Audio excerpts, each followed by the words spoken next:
lümme-i şeytaniye tabirini Hazreti Pir de kullanıyor. Lemme de deniyor, limme de deniyor, orada ifade edildiği gibi. Fakat Hazreti Pir lümme-i şeytaniye diyor. Yani iyi şeylere açık, menfezlerin yanında aynı zamanda kötü şeylere açık menfezlerde, pencerelerde, bazen kale kapıları gibi açık noktalarda bulunabiliyor. Herkes kendine açık o noktadan oraya nüfuz etmek istiyor. Şimdi bizim gibi kimseler bu meseleleri mahiyetü nefsül emriyesine, yani iş neyse o şekliyle duyup hissedemiyorlarsa, en azından nasıl imanda taklit var, İslamiyet'te taklit var, İhsan meselesini sadece telaffuz ediyoruz, kalp hayatı, ruhi hayat dendiği zaman da nazari, felsefi meseleler falan gibi bakıyoruz. Yani bu mevzuda da bunlara böyle nazari meseleler gibi bakarak, fakat her şeye rağmen ya bunlar doğruysa, ben Hazreti Ali Efendimiz'e geliyor birisi, işte ona belki dinsizlikten, imansızlıktan bahsediyor. Hazreti Ali Efendimiz dinliyor onu, diyor sen böyle şeyler söyledin. Ben de diyorum ki yani, mesela ölüm var, öldükten sonra kabirde azap var orada, sorgu sual var, berzah hayatı var, mahşer var, mizan var, sevabın veya günahın tartılması mevzuu var. Şimdi senin dediğin gibi olursa yani ne olacak o? Ya mesele benim dediğim gibi ise şayet ne kadar şey kaybettiğinin farkında mısın? Şimdi meseleye o Hazret'in bu mülahazasıyla yaklaşacak olursak, ya o Hazret'in İmam Gazali'nin dediği gibi ise hakikaten kale kapıları gibi şeytanın insanın kalbine nüfuz edip o lümme noktasını değerlendirmek, oraya oklar yağdırmak. O Hazreti Pir bir yönüyle zannediyorum kendi açısından konuşuyor, belki bu aklınıza gelmemiştir de, ok atıyor diyor. Demek ki tam semti nasutiyetine sokulamayacak kadar olanlara uzakta pusuya yatıyor, ok atıyor oraya. Siz iyi bir şey düşünürken, esma, sıfat, zat düşünürken, bunların her birisine dair bir şey atıyor yani. Esma, mesela felsefecilerin bahis mevzu ettikleri gibi müsemmanın aynı mıdır, değil midir? Aynı ise acaba bu taaddüdü kudema lazım gelmezse, gayrı ise efendim hadisle kadimin ittisali lazım gelmez mi gibi mesela dürtülerde bulunur. Sıfatı sübhaniyeye gelince sıfat zatın aynı mıdır, gayrı mıdır? Yani derecesine göre. Sonra meseleyi siz zat-ı bahte götürdüğünüz zaman orada değişik mülahazalara, kainat vüs'atıyla, bütün vüs'atıyla trilyon galaksiler var. Galaksilerin içinde trilyonca sistemler var. Trilyonu aşkın sistemler var. Bütün bunlar nasıl böyle insanın vücudundaki atomlar gibi, elektronlar gibi, nötronlar gibi, protonlar gibi ve bunların alt tabakasında olan eter gibi veya partiküller gibi adeta her şeyi nasıl idare ediyor? Götürür orada dolaştırır seni, kafanı karıştırır yani. Bütün bunlara karşı bir şey söyleme durumunda olduğun yerlerde bir şey söyleyeceksin esasen. Buna karşı kaş koymaya çalışacaksın.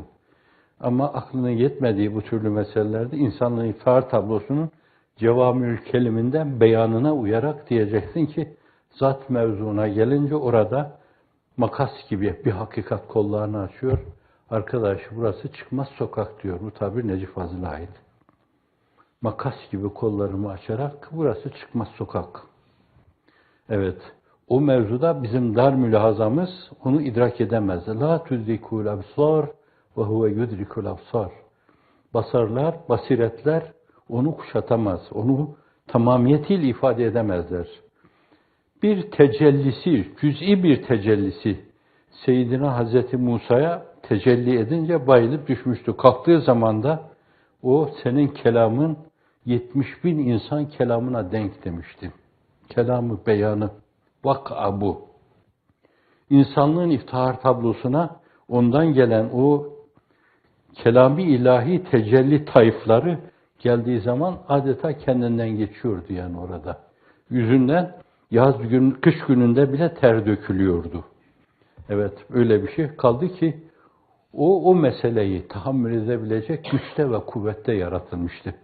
Allah onu eda edeceği misyona göre mükemmel, hatta ekmel bir varlık halinde ki Celil'in ifadesiyle mutlak manada insani kamil olarak yaratmıştı.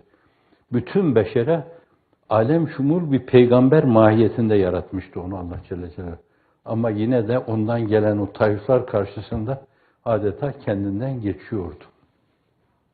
Bunun gibi zat-ı uluhiyete ait meseleler, bu da orada da yine bir şey sokuşturabilir yani.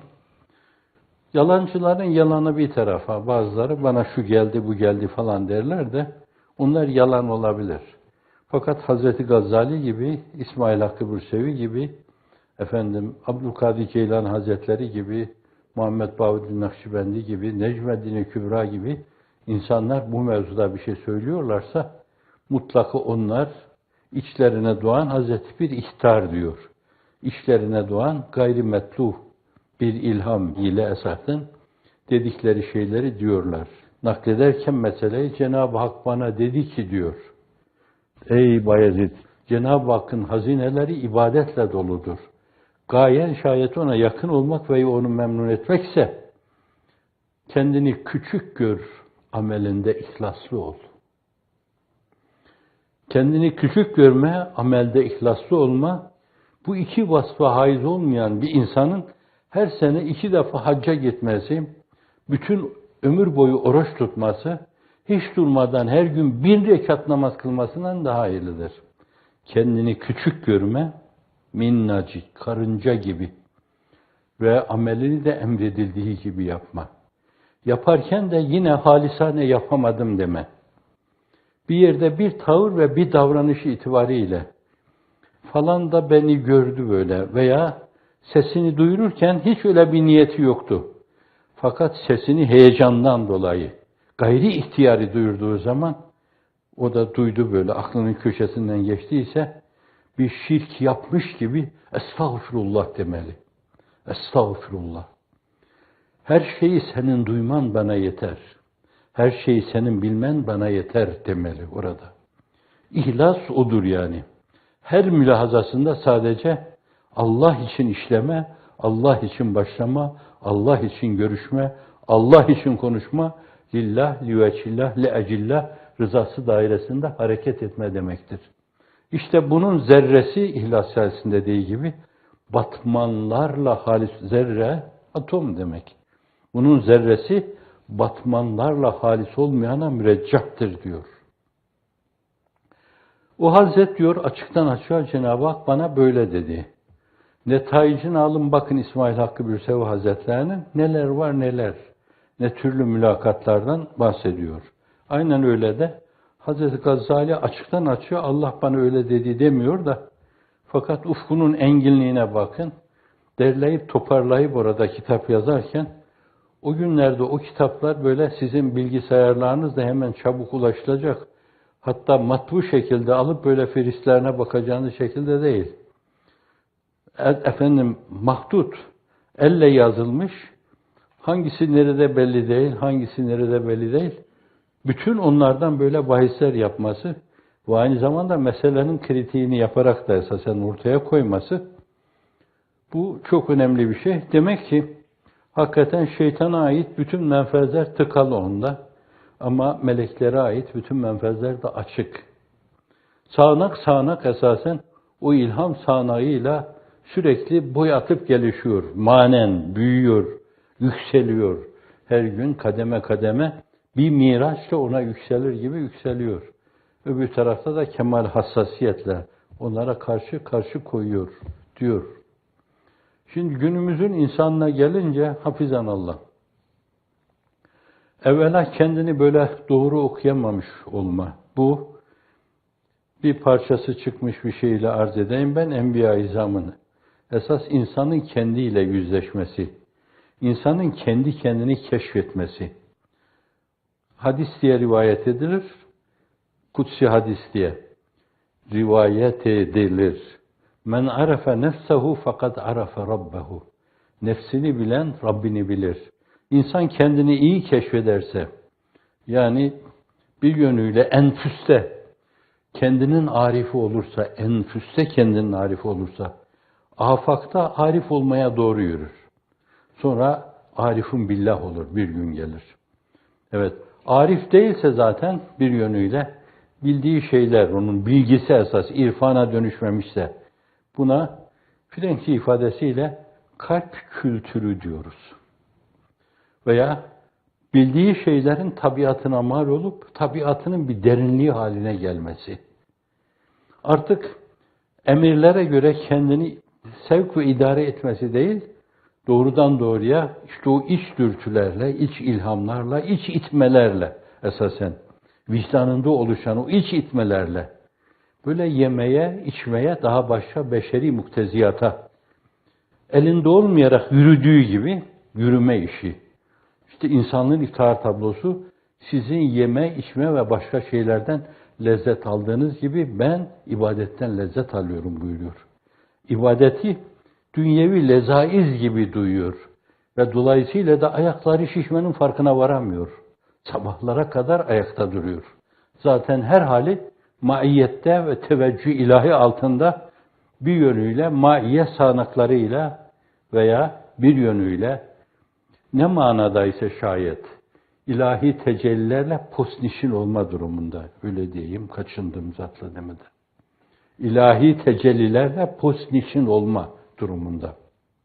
Ama bir yönüyle o içten gelen istekler, arzular, sevkler, insiyaklar onu çok ciddi bir iştiha ile ibadet-ü taata Allah'a karşı kulluğa sevk ediyor. O kendini iyi keşfetmiş, kendini iyi okumuş. Sonra kendi fihristinde esasen bu defa kitabın muhtevasını görüyor. O mütealada yanlışı hataya düşmüyor. Men arafe nefsehu fakat arafe rabbehu. Nefsini bilen Rabbini bilir diyor. Rabbini bilen Rabbini arar. Öyle bilen arar. Rabbini aran onu bulur. Onu bulan da artık başka şeyleri arama derdinden kurtulur. Bunların hepsi derece derece. Bak, bir, nefsini bilme mevzu. Fihristi ıttıla. İki, esasen bütün eşya ve hadiseleri hallac ederek tekvini emirler mevzuunda onu tam bilme. O tabir caizse hakkında mahiyetü nefsül emdiyesiyle bilme. Zatı bahtini idrak değil, mahiyetü nefsül emdiyesiyle bilme. Hazreti Pir'in ifadesiyle bir mevcudu meçhul olarak bilme. Yani var ama öyle bir var ki fakat şiddeti zuhurundan gizli. Öyle diyor yani. Bir kitab-ı azamdır seraser kainat, hangi harfi yoklasan manası Allah çıkar. Sen o zahirsin ki, ne idüğün diyor da, idüğün kelimesini Türkçemizde hakir şeylerde kullanırız şair. Sen o zahirsin ki, ben çeviriyorum bozulmuyor vezin, ne olduğum bilinmez. Ve ol batınsın ki, hiç kimseden gizlenmez.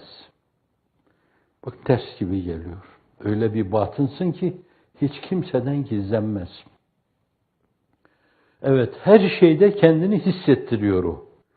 Dolayısıyla bu da bir ufk. Bu ufka ulaşınca dolayısıyla onu arıyorsun. Onu arayan onu buluyor. Doğru buluyor. Artık taklitten sıyrılmış oluyor. Ama günümüzün insanı ne o yol, o kalp ve ruh hayatı onu yaşayanların yolu, ne böyle bir mülahazası var.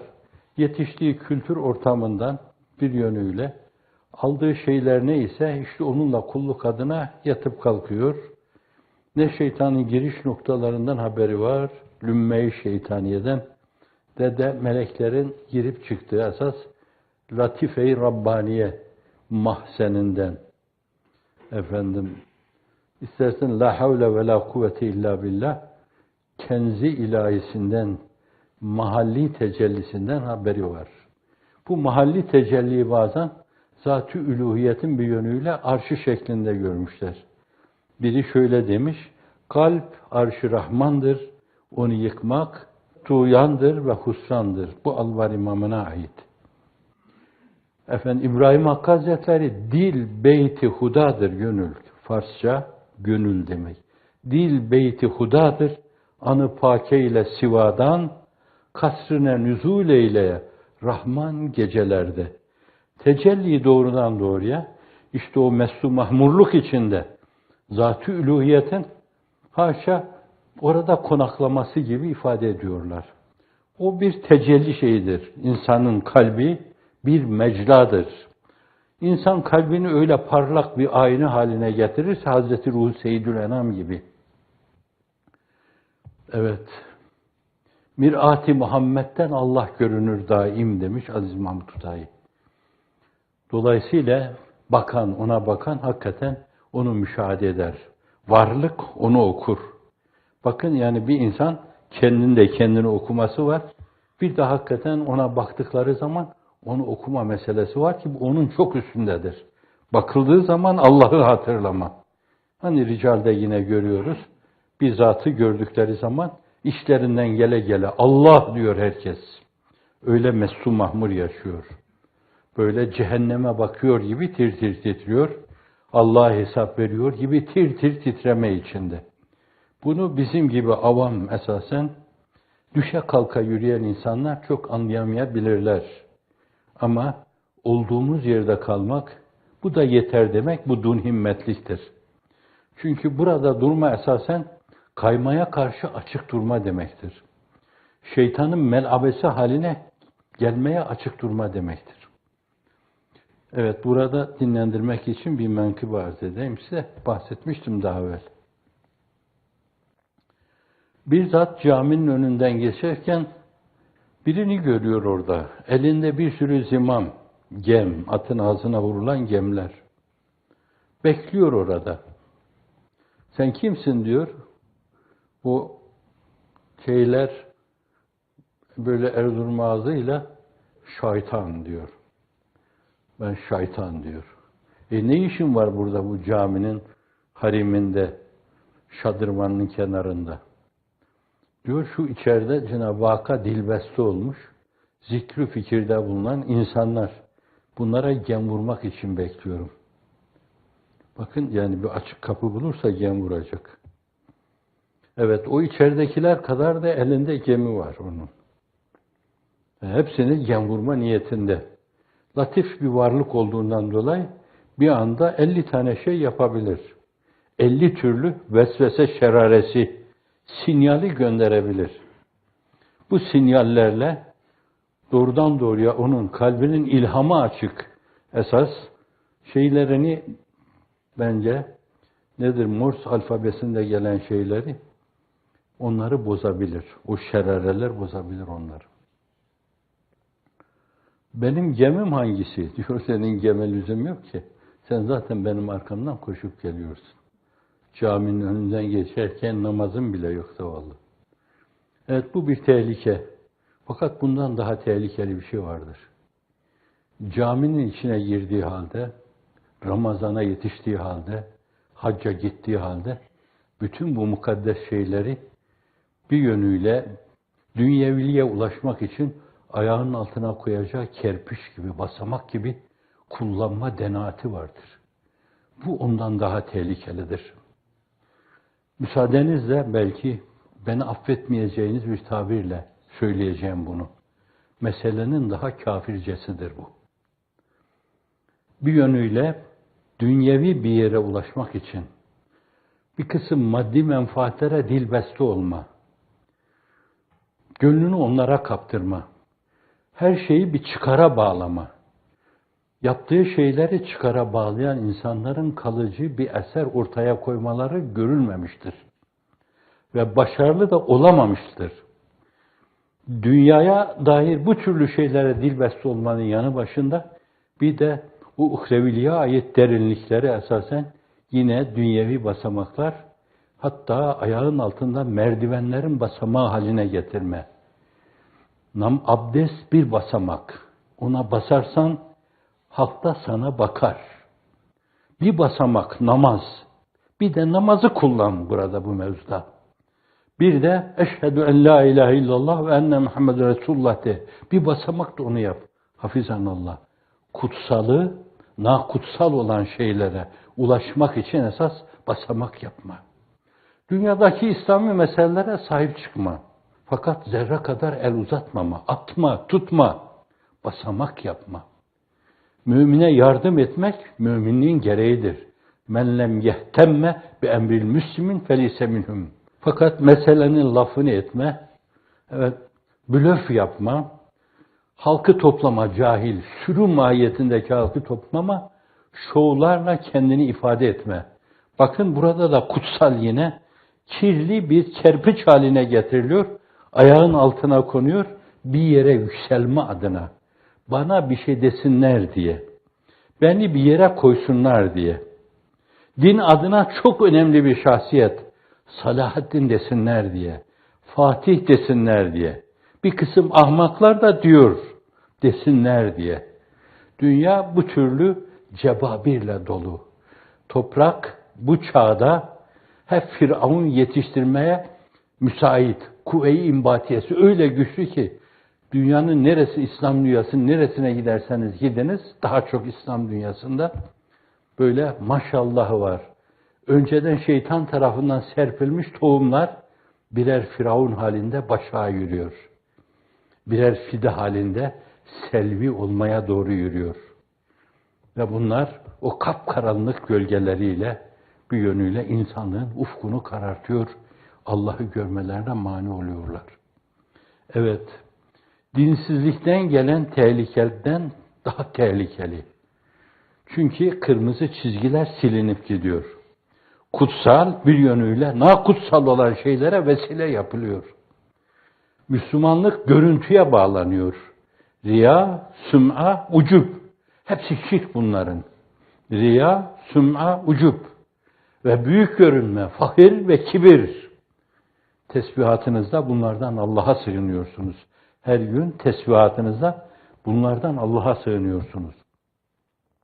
Dolayısıyla dini argümanları böyle nadini olan şeylerde kullanma mevzu kafirin kötülüğünden daha fenadır.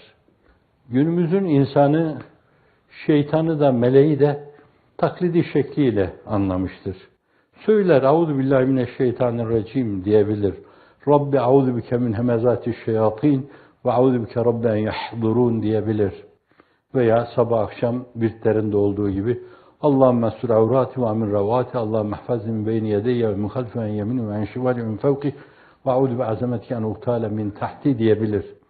Fakat bunlar sadece bu virt kitaplarında, dua mecmualarında gördüğü şeyleri bir zeban etmeden ibarettir. Fakat asıl mesele o değildir yani. Asıl mesele tabiye yapmış böyle mevzilenmiş size karşı bir şeytan karşısında. O aynı zamanda yine mevzilenmiş sizin için gönlünüze nüfuz etmek üzere.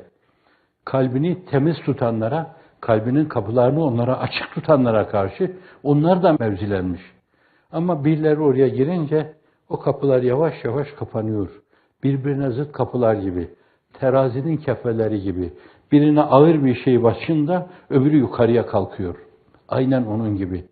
Kapılar kale kapısı gibi şeytana açık olunca, göz kontrol altına alınamayınca, kulak kontrol altına alınamayınca, dil kontrol altına alınamayınca, tavır ve davranışlar ihlaslı ve rıza ilahi mülazasıyla planlanmayınca şeytana ait bütün kapılar açılmış olur. Veya bir yönüyle dindar göründükleri halde dini meseleleri dünyeviliğe alet edildiği takdirde şeytana ait menfezler ardına kadar açılmış olur. Bu defa insanlar hiç farkına varmadan yuhi ba'du ila ba'din zuhrufel kavlu gurura. Bazen onlar onlara sinyal gönderir. Ben Asiye'de telsiz operatörüydüm. Onlar size sinyal gönderirler. Siz de alırsınız. Didi dadıt dadadıt. Fege demek bu. Evet, siz de ona gönderirsiniz. Manzarayı haber verirsiniz. Dolayısıyla yuhi ba'du ila ba'din zuhrufel kavlu gurura. Bazısına sözleri süsleyerek, yaldızlayarak ifade eder. Öyle ki bazen sağdan gelir böyle. Ya namaz kıl işte. Bu halkın içinde. Hem niye arka saflarda duruyorsun bak böyledir yani bu. Peygamber Efendimiz buyurmuyor mu? Yani en önemli mesele imam değilsen imamın arkasında durma. Sen ne diyor orada durmuyorsun filan. Fakat onun maksadı başkadır yani. Sen orada durduğun zaman maşallah yani herkes senin evvel geliyor. ön safı ihraz ediyor. Tam da imamın arkasında duruyor. Gökten inen 10 sevabın 9'u ona ait oluyor. Diğer bir tanesi de diğerlerine dağıtılıyor. Bu sağdan gelme. Daha tehlikeli. Fakat günümüzün insanı sağdan geliyor böyle. Yaptığı şeyleri. Hacca git ya. Defaatle git. Ümreyi hiç kaçırma. Fakat sen giderken yahu şimdiye kadar başkaları hiç gitmiyordu.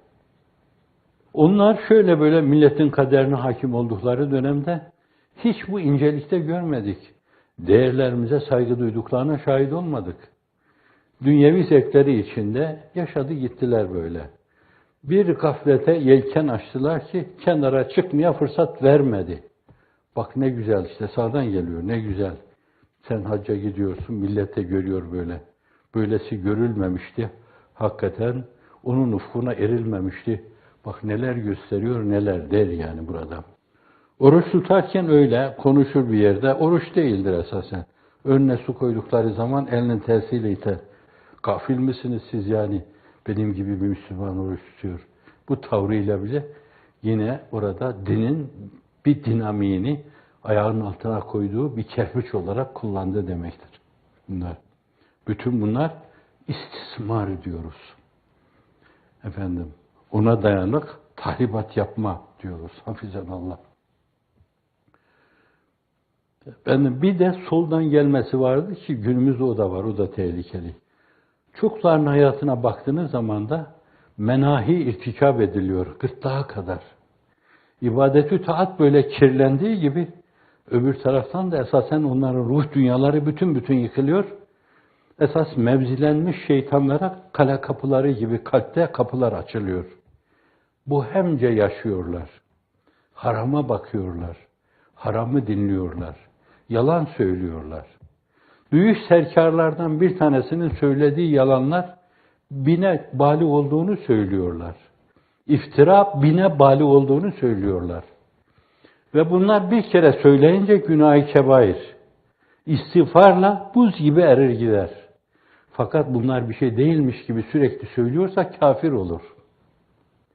Ve sürekli mahsursuz bir mesele gibi iftira ediyorsa, hususiyle Müslümanlık adına yalandan, itiraflarda bulunuyorsa, hiç farkına varmadan, bunu da mahsumca bir tavır ve davranış olarak görüyorsa, kafir olur bunlar. İsterse namaz kılsın, isterse oruç tutsun. Bunlar da soldan gelme işleridir esasen. Bir de parayla mahluk gibi, hayvan gibi satınıp alınan insanlar var. Yine soldan şeytan geliyor. Birisini bahsediyor, bir dost. Benim hemşehrim bir dost bahsediyor.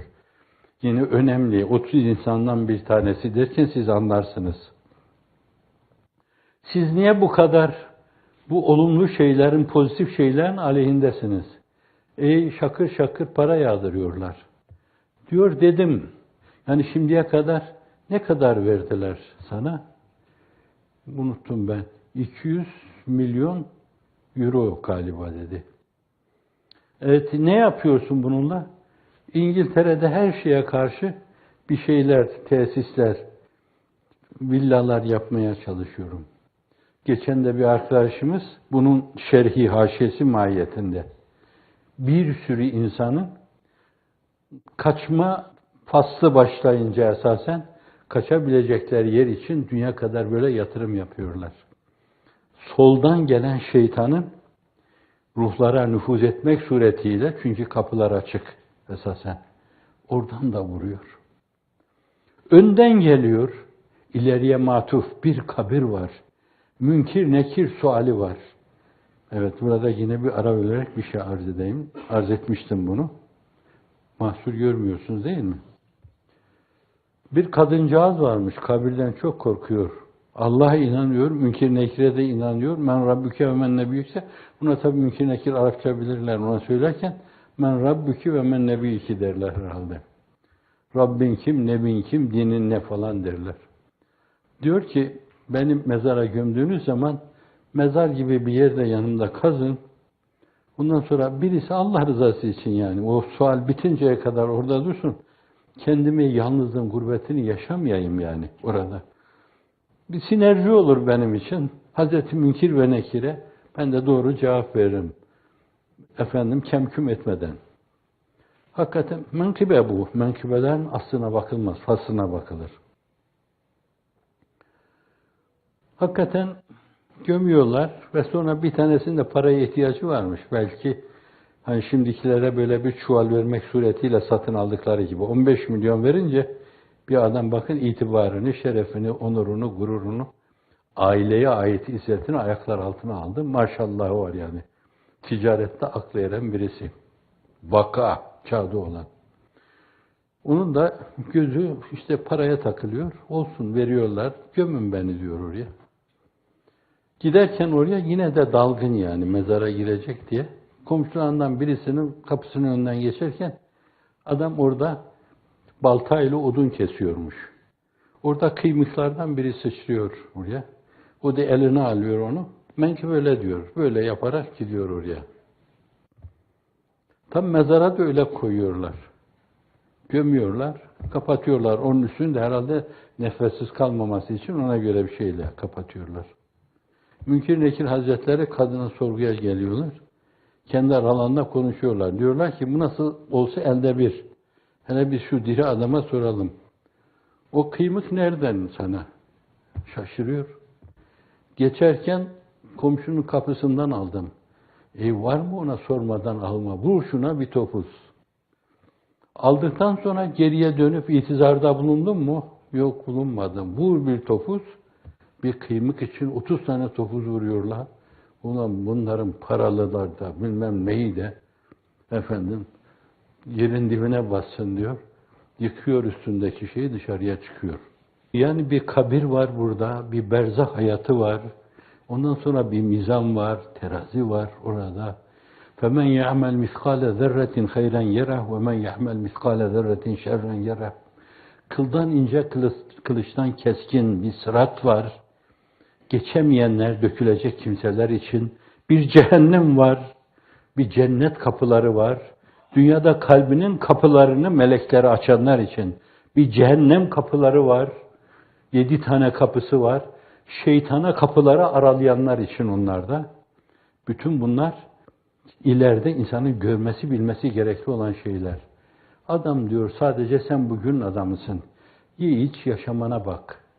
Mesela bir tanesi yine namaz kılanlardan, ona yakın olan arkadaşlardan bir tanesi anlattı. Aynen.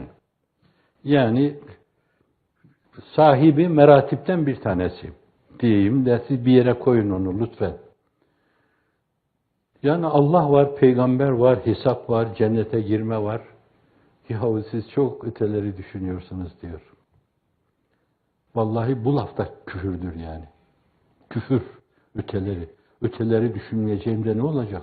Âmentü billahi ve melâiketihi ve kutubihi ve rusulihi vel yevmil âhiri ve bil kaderi kheyri ve şerri minallâhi teâlâ vel ba'su ba'del mevt hakkun eşhedü en la ilahe illallah ve eşhedü enne Muhammeden abduhu ve resuluhu. Yahu şekli ve suri dahi olsa bu sözleri her gün camilerde imamlar kültür olarak ifade ediyorlar. Sen de duyuyorsun. Allah'tan kork. Hiç olmazsa Allah'tan kork. Utan böyle deme. Fakat işte Müslüman görünüyor. Diyor ki bu meseleyi, sistemi İslami bir şeye getireceğiz diyor. Hali bu bunun. Çok ileriye matuf şeyleri düşünüyorsunuz. Bunlar bugünün kuşluk öncesinin zavallı çocukları. Öğlenin de değil, ikindinin de değil, akşamın da değil, yarının hiç değil, öbür günün hiç değil, öbür alemin hiç değil. Alakaları yok. Dünya hayatlarını tamamen dünyevi gelirlere göre planlamışlar. Bana şöyle davranırsam, şöyle düşünürsem, kendimi şöyle ortaya koysam ne kazanırım? Ona bakıyorlar. Dolayısıyla bu defa da önden vurma. Arkadan geliyor esasen. Geçmiş, gelecek, masal hep, eğlenmene bak, ömrünü berbat etme. Bu da mazi ile alakanı koparıyor senin. Oysa ki mazi bir fideliktir.